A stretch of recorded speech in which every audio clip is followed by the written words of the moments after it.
తిరుమలలో 4 ఏళ్ల చిన్నారి అపహరణకు గురైంది. 4 ఏళ్ల దీక్షితను ఓ మహిళ ఎత్తుకెళ్లింది. మహిళ కోసం పోలీసులు తీవ్రంగా గాలిస్తున్నారు. సీసీ కెమెరాలో రికార్డైన దృశ్యాల ఆధారంగా గాలింపు కొనసాగుతోంది.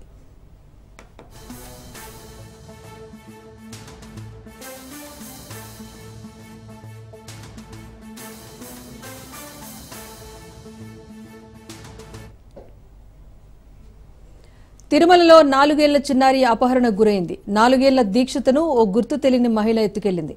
మహిళ కోసం పోలీసులు తీవ్రంగా గాలిస్తున్నారు. సీసీ కెమెరాలో రికార్డైన దృశ్యాల ఆధారంగా గాలిస్తున్నారు పోలీసులు.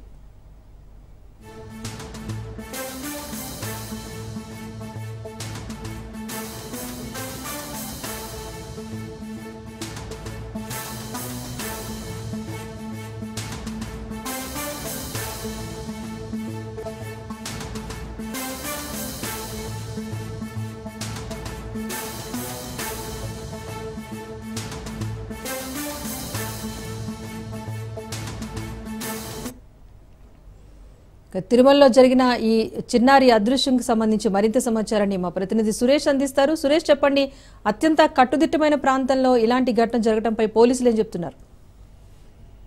రైట్ రాజేశ్వర్, అయితే తిరుమలలో నరసింహల దంపతులు చిరు వ్యాపారం చేసుకుంటుంటారు. ఇవాళ సాయంకాలం 5 గంటల ప్రాంతంలో దీక్షిత అనే చిన్నారిని ఒక గుర్తు తెలియని మహిళ అపహరించినట్టుగా తల్లిదండ్రులు మొదట గుర్తించారు. వెంటనే చుట్టుపక్కల గాలించి స్థానిక 1 టౌన్ పోలీసులకు సమాచారం అందించారు. వెంటనే కేసు నమోదు చేసుకున్న 1 టౌన్ సిఐ విజయ్ కుమార్ తన బృందంతో ప్రత్యేక టీంతో తనిఖీలు నిర్వహించారు. ఆ గాలింపు చర్యలు చేపట్టడానికి చిన్న రాజుకి లభించకపోవడంతో టీటీడీ కమాండ్ కంట్రోల్ రూమ్ నుంచి పూర్తిగా 2000 కెమెరాలు తిరుమలలో గస్తీ నిర్వహిస్తుంటూ ఆ రకంగా సీసీ కెమెరాలో రికార్డు దృశ్యాలను గమనించారు. ఒక గుర్తేలి మహిళ ఆర్టీసీ బస్సులో ఆ చిన్నారిని తిరుపతి తీసుకుని గుర్తించారు. వెంటనే ఆ ఫోటోలకు మీడియాకు విడుదల చేశారు. అయితే మనకున్న తాజా సమాచారం ప్రకారం ఆ మహిళ తిరుపతి దాటి వెళ్ళలేదని, తిరుపతిలోనే పోలీసులకు గుర్తించినట్టుగా ఆ ప్రాథమిక సమాచారం రావడం జరిగింది.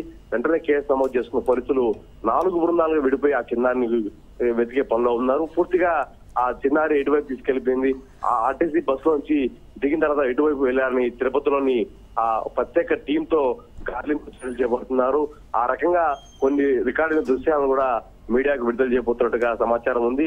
మరికొన్ని గంటల్లో ఆ మహిళ ఆచూకీ కనుగొనే విషయంగా తెలుస్తుంది Rajeshwari. Right, thank you Suresh.